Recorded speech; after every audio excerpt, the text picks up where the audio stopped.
É com muito prazer que vou retornando hoje para conversar com vocês sobre a nossa aula importantíssima, porque é este contingente que majoritariamente chega às nossas escolas cotidianamente, trabalhando com o aluno deficiente mental.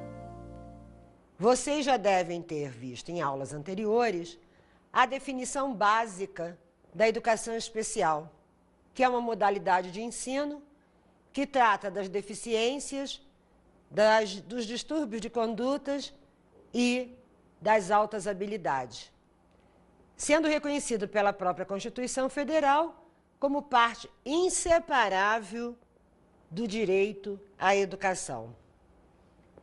Este é o ponto que garante a inclusão destes portadores de necessidades educativas especiais na escola regular.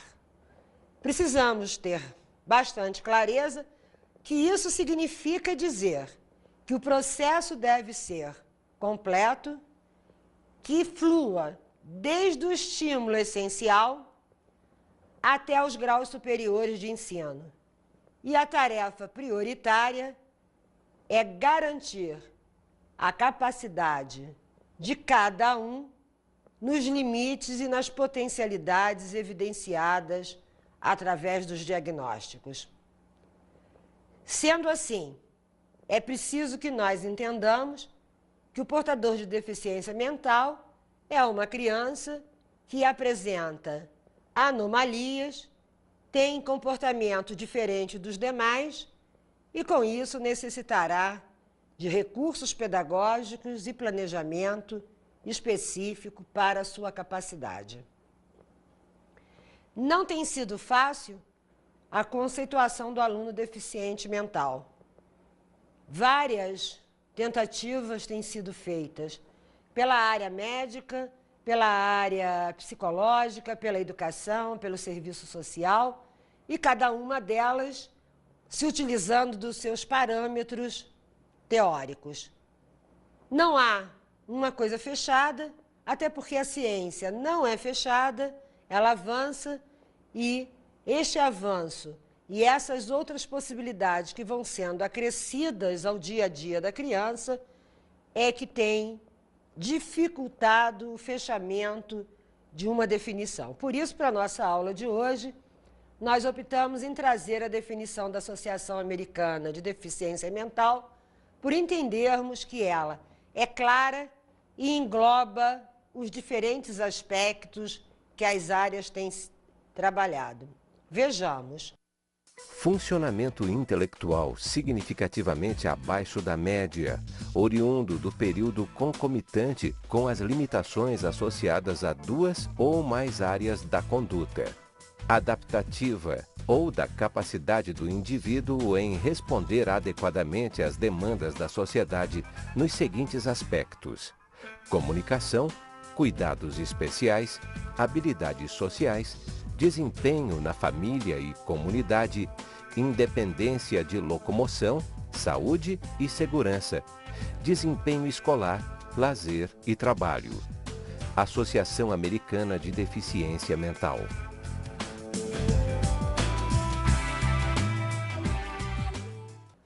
Como vocês viram, a definição do portador de deficiência mental nos mostra que, normalmente, esta criança, apesar de ter já um comprometimento, ela acaba trazendo também outras áreas de comprometimento. E aí nós vimos que a Associação Americana de Deficiência Mental chega a colocar duas ou mais áreas adaptativas, ou seja, ele precisa ser bastante identificado para que possamos buscar formas de atender a sua capacidade psicológica. Nós vamos ver que esta definição também é a definição que a Secretaria de Ensino Especial do próprio Ministério de Educação e Cultura do Brasil tem adotado em sua documentação. Por isso, optamos por essa por este caminho, na medida em que nós temos a correspondência dela a nível de Brasil, utilizando-se de conhecimentos que já disse em outras aulas. São clínicos, são médicos, são terapeutas que acabam nos indicando qual é o nível da deficiência mental e o que pode se esperar do comportamento desta criança. Para termos bastante precisão, depois de termos o conhecimento deste conceito, vamos ver como é que eles se caracterizam, como é que vem de forma bastante clara o nível que pode ser alcançado com cada uma dessas reações, com cada uma dessas categorias adaptativas. Resultado dos testes de inteligência. São eles que, apesar de contestados, e nós já vimos isso também em aula anterior, que têm sido utilizados para determinar o grau e a capacidade mental dessas crianças. Tem que ficar claro que hoje está sendo utilizado cerca de 97% a 98% como score médio de um determinado agrupamento. O aluno que não atinge, a esse percentual de 97% a 98% do seu grupo etário cultural já tem consideração de uma subnormalidade na capacidade intelecto. Vamos ver os scores, que eles também vão nos facilitar a fazer essa identificação. Mas sabendo que o patamar inicial utilizado é entre 97% e 98% do conjunto geral das crianças. Esse é o patamar estabelecido como regra básica. Padrões de independência e responsabilidade do grupo etário e cultural.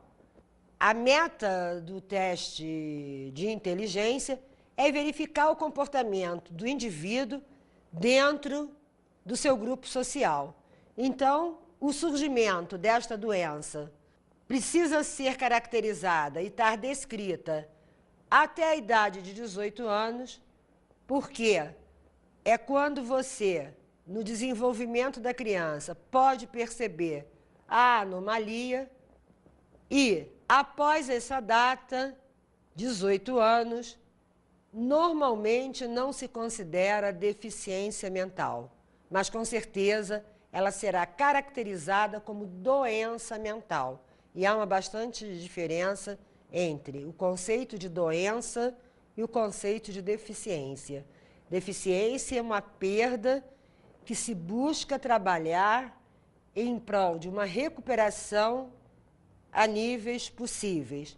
E a doença é a caracterização que está estabelecida sem a possibilidade de estarmos buscando como melhorar, porque ela adquire um caráter irreversível. Que as crianças deficientes mentais são mais lentas que os colegas no uso da memória, associação e classificação de informações e julgamentos.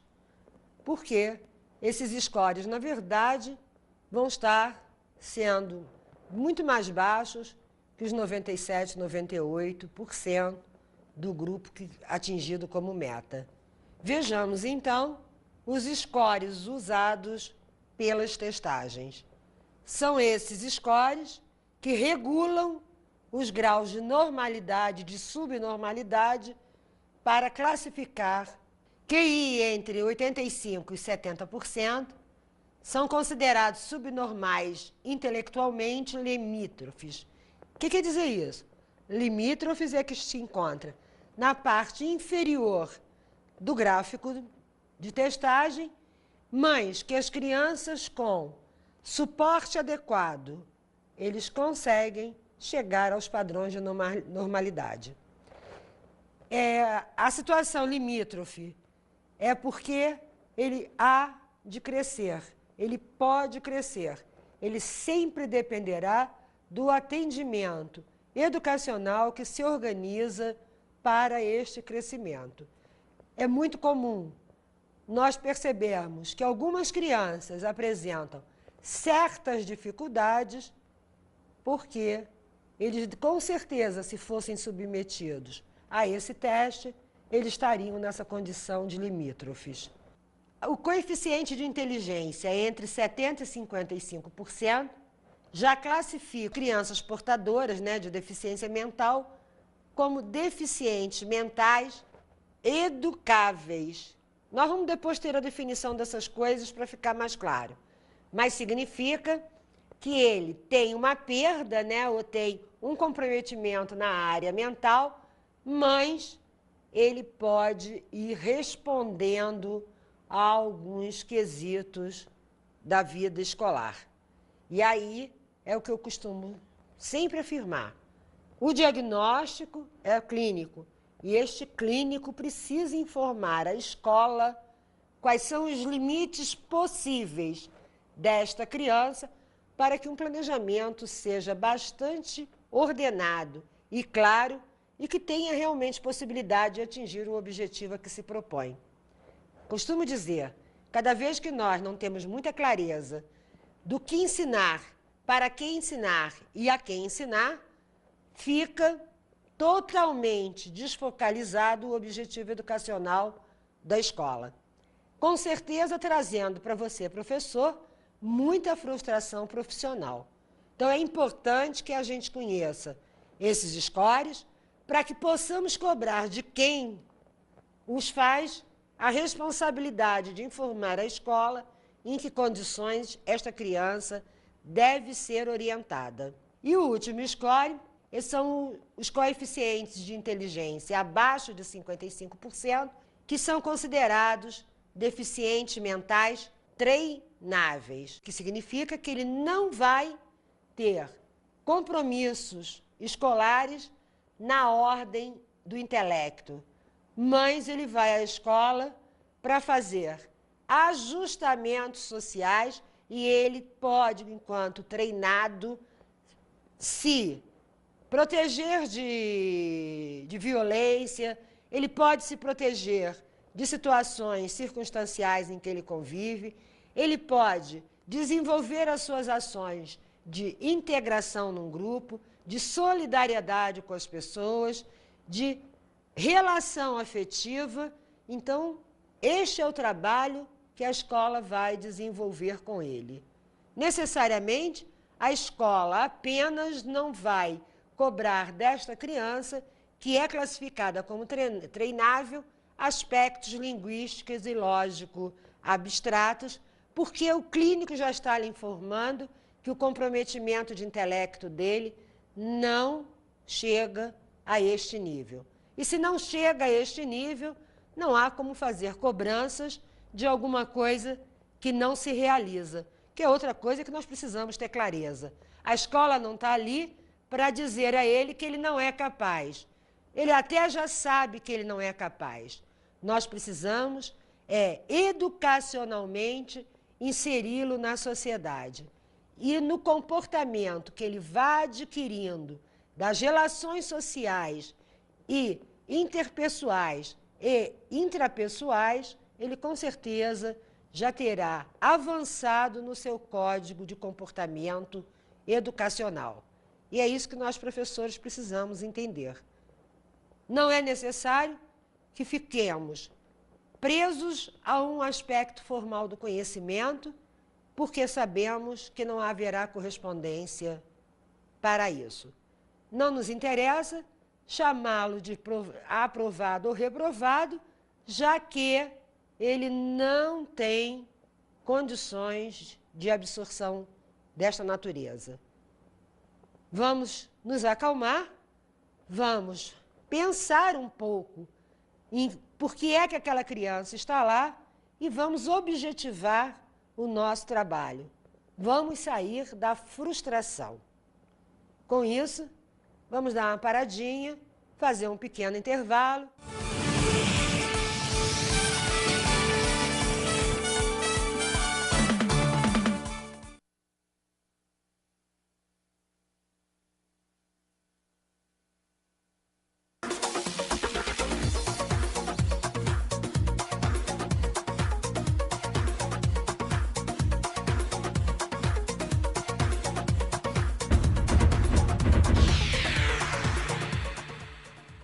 Bom, voltando do intervalo, esperando que cada um tenha aproveitado um pouquinho para descansar e repensar em cima de tudo que estamos falando no dia de hoje, juntando e interligando, né, as informações das aulas que vocês também já tiveram, nós vamos ver, conhecendo cada um dos grupos.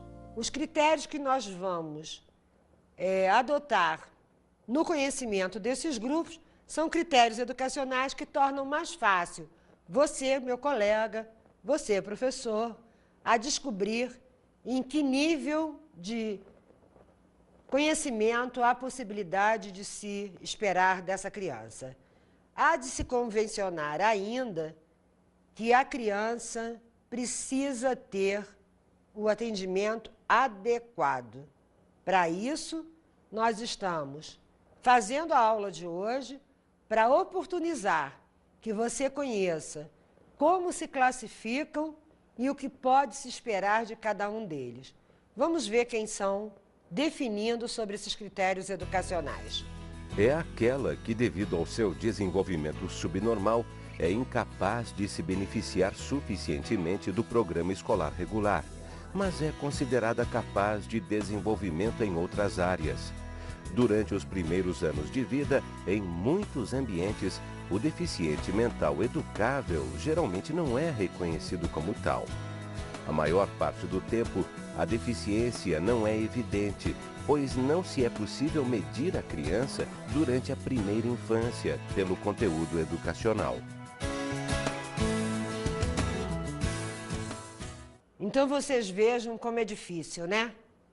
Se a criança chega à nossa escola com a idade de 5 anos, na pré-escola, nós, mesmo estando atentos, teremos dificuldades em identificar se ele tem ou não uma anomalia no seu intelecto. Precisamos ter clareza que a observação é a primeira condição do professorado.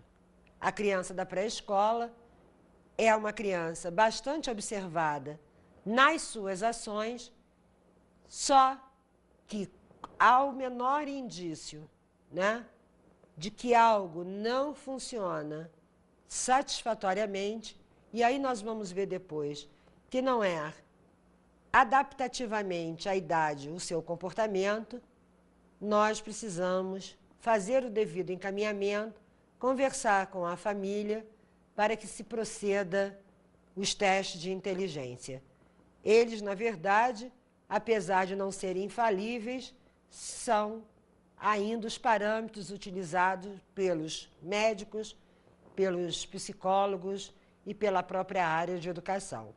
É importante que, quanto mais cedo se tem um diagnóstico preciso, mais cedo ele começa a receber tratamentos adequados, quer clínicos, quer educacionais, fazendo com que a sua capacidade de desenvolver-se seja muito mais rápida. Pessoa que apresenta dificuldades em aprender habilidades acadêmicas a qualquer nível funcional, desenvolver independência total a nível adulto e alcançar adequação vocacional suficiente para, a nível adulto, sustentar-se sem supervisão ou ajuda.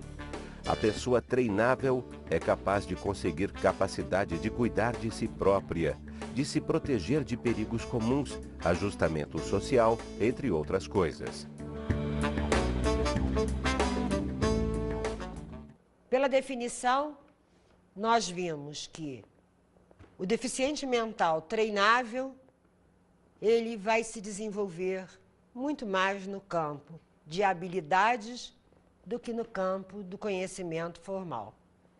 Se nós tivermos bastante clareza de que é esta a situação do seu alunado, precisa ter bastante clareza de que atividade você pode propô-lo a fim de que estas habilidades sejam desenvolvidas. Muitas crianças com deficiências graves têm deficiências múltiplas que muitas vezes interferem nos procedimentos de instrução normais. Por exemplo, além de ser portador de deficiência mental, A criança pode ter paralisia cerebral ou perda auditiva. O objetivo do treinamento de uma criança tão gravemente deficiente limita-se ao estabelecimento de algum nível de adaptação social em um ambiente controlado. O que nós percebemos com o deficiente mental grave? Ele não será capaz de estímulos pedagógicos e nem muito menos treiná-lo. Ele precisa fazer um desenvolvimento e uma adaptação em que necessitará o constante apoio do profissional. Ou seja, o ambiente tem que ser muito circunstanciado para que ele possa fazer o seu desenvolvimento. Nós hoje estamos tendo a oportunidade de conhecer a definição do aluno deficiente mental. Estamos tendo a oportunidade de conhecer a sua caracterização. Estamos tendo a oportunidade de entender como esses scores de inteligência são trabalhados a nível do desenvolvimento do portador de deficiência mental. Se nós estamos conhecendo satisfatoriamente quem é o nosso aluno, com certeza nós estaremos construindo um rico material de apoio de diagnose para a elaboração de um projeto político-pedagógico para a escola que dê conta das crianças portadoras de necessidades educativas especiais e podemos criar ambientes onde estes alunos sejam sujeitos da sua própria aprendizagem. Por isso, nós agora vamos ver como trabalhar pedagogicamente com essas crianças, o que facilita na ação pedagógica este conhecimento e o que facilita o desenvolvimento de habilidades necessárias a essas crianças. O trabalho pedagógico é muito importante, como eu disse a vocês, é ele que oportunizará o desenvolvimento dessas crianças. Será ele que dirá como cada um deles pode avançar nas suas situações específicas. Não há possibilidade, portanto, de termos aquele trabalho formal, aquele planejamento guardado de anos e anos, que se tira da gaveta e que se joga em cima de cada criança. É uma oportunidade a escola discutir como trabalhar pedagogicamente com turmas que possuam alunos portadores de necessidades educativas especiais. Por quê? A escola vai precisar estar organizada. Já vimos isso anteriormente. Não só nas questões ergonômicas, mas em recursos necessários ao desenvolvimento das suas habilidades. Para o deficiente mental, nós vamos ver, nós precisamos ter uma riqueza de material. Por que nós precisamos ter uma riqueza de material?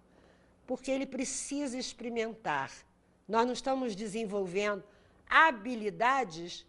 Como é que se desenvolve habilidade? Olhando simplesmente para o aluno e o aluno simplesmente para o professor. Não existe, por olhares, a aprendizagem, né? A aprendizagem se dá na base de uma interação. E o trabalho com esses alunos precisa ter-se consciência de que o professor necessitará do contato com a família. Porque é a família que convive muito tempo com essa criança. E o informe da família ajudará, orientará no trabalho que você vai programar. Do que traz mais satisfação ou do que causa irritabilidade. Quem pode dizer isso para você? É quem convive diariamente com esta criança.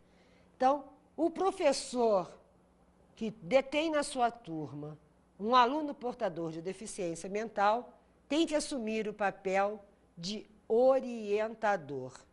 É este compromisso que você, profissional da educação, regente de uma turma, nesta especificidade, deve colocar na sua cabeça.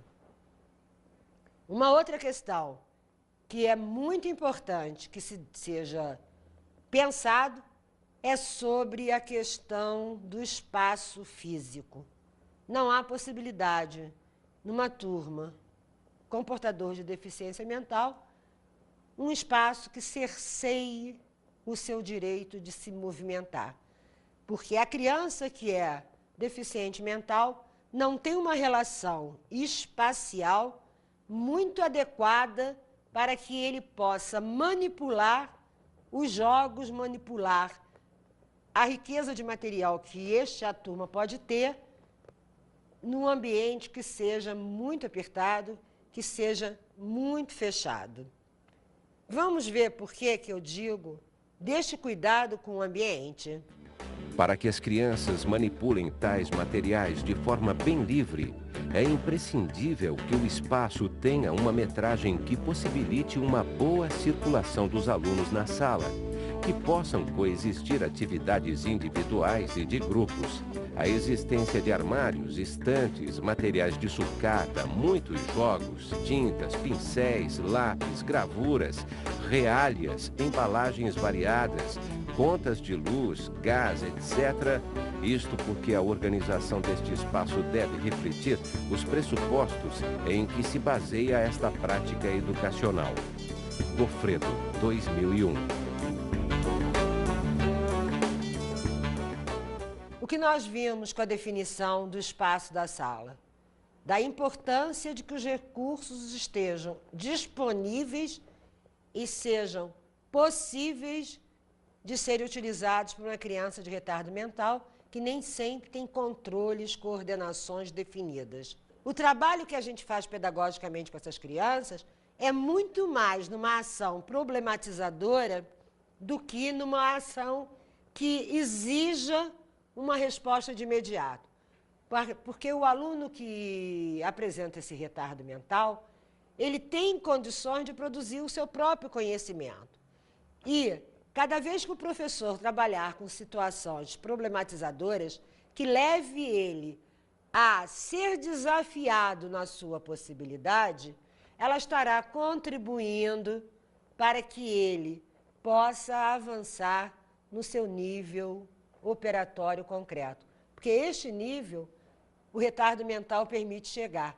É lógico que ele nunca vai chegar ao nível dedutível da inteligência, mas o operatório concreto, com estímulo, ele vai avançando no que é permitido dentro da sua categorização que nós já analisamos. E aí, uma coisa muito interessante é que o professor que tenha esse aluno precisa estar preocupado em perceber como é que ele elabora o seu pensamento, muito mais do que com a resposta que ele possa dar naquele momento. Porque vai ser a observação de como ele estabelece as etapas de inteligência possível para alcançar um determinado resultado, de dar o mote de como você pode programar atividades para ele. É muito interessante trabalhar com alunos que tenham comportamentos inesperados, porque o comportamento esperado é o chamado padrão da normalidade, que normalmente caminha dentro de um determinado dado esperado. E aqueles dados que não são esperados, que trazem para nós muitas dificuldades, porque estamos sempre esperando um determinado comportamento. Estamos vendo que com o processo de inclusão derruba-se essa possibilidade. Nós temos que trabalhar com o inesperado. Temos que buscar formas criativas de atender as especificidades dessas crianças. Porque muitos dos nossos alunos podem estar naquele grau de subnormalidade limítrofe, mas não ser considerado um deficiente mental. E, dependendo das atividades que você possa propor para ele, você tenha condições de elevá-lo à categoria de normalidade. É nossa responsabilidade, sim, mas não dá para continuarmos a fazer tudo como sempre fizemos, como se nada tivesse acontecendo de novo. E muitas coisas novas estão ocorrendo no cotidiano de nossas vidas profissionais. Precisamos pensar, precisamos ter clareza do que é isso. O trabalho pedagógico em si é um trabalho que requer conhecimento e coletividade. Não dá para fingirmos que nada está acontecendo, que aquele aluno ali sentado tem um determinado comportamento e que eu vou continuar fingindo que não percebo. Esse tempo passou. Esse tempo não tem mais espaço na educação brasileira. Todos nós temos que lutar pelos nossos direitos, mas todos nós temos que respeitar o direito do outro. O outro, neste caso, é o nosso aluno que chega com esperança de encontrar uma nova oportunidade. E a escola não tem o direito de negar esta nova oportunidade. Finalizando a aula hoje, pensando com clareza o projeto político-pedagógico da escola. Não dá para se esconder mais sobre o que nós considerávamos prontos, o que nós considerávamos sagrados, que era o nosso conhecimento armazenado ao longo dos anos. Precisamos hoje ter a correspondência do que as crianças que nos chegam necessitam. Precisamos ter a humildade de reconhecer que precisamos buscar novas formas de ensinar. O professor tem que ter uma postura carismática de orientador, trabalhando sempre junto com a sua comunidade. A interação e a participação efetiva de todos na vida escolar dos nossos alunos é progresso para todo mundo. É muito importante que o professor assuma o seu papel de orientador e facilitador da aprendizagem. Eu vou desejar a vocês uma boa sorte, porque hoje vocês tiveram a oportunidade de desmascarar o mistério do aluno portador de deficiência mental. E para isso, vamos ver algumas dicas de nossos estudos capazes de ainda contribuir um pouco mais para esse desvelamento.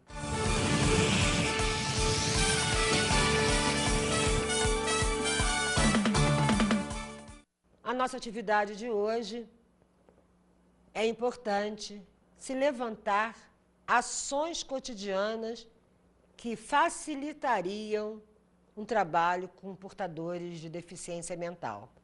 Faça o levantamento. Se você não tem experiência, ouça seus colegas e, mesmo assim, de acordo com o conhecimento adquirido hoje, oportunize-se conhecer, oportunize-se relatar e oportunize-se a trocar informações, porque será da interação do grupo que nascerá ações concretas que trabalharão este aluno com mais certeza e, pedagogicamente, você, professor, se sentirá muito mais recompensado, já que haverá respostas imediatas ao trabalho desenvolvido. Boa sorte e até, quem sabe, uma nova oportunidade.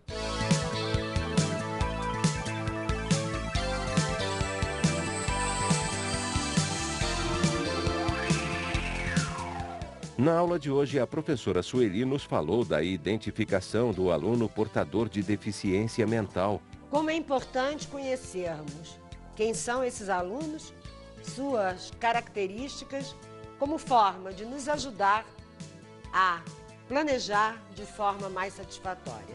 Analisamos cada um dos grupos de deficientes mentais. Estes grupos são importantes para que nós tiremos a nossa ansiedade do que é possível construir. Ao conhecê-los, já sabemos de antemão o possível e o que devemos esperar. E estudamos o trabalho pedagógico a ser realizado com estes alunos. Como é importante a ação pedagógica traduzida com clareza e conhecimento. Ela é a mola mestra da ação profissional de cada um de nós. Até a próxima aula.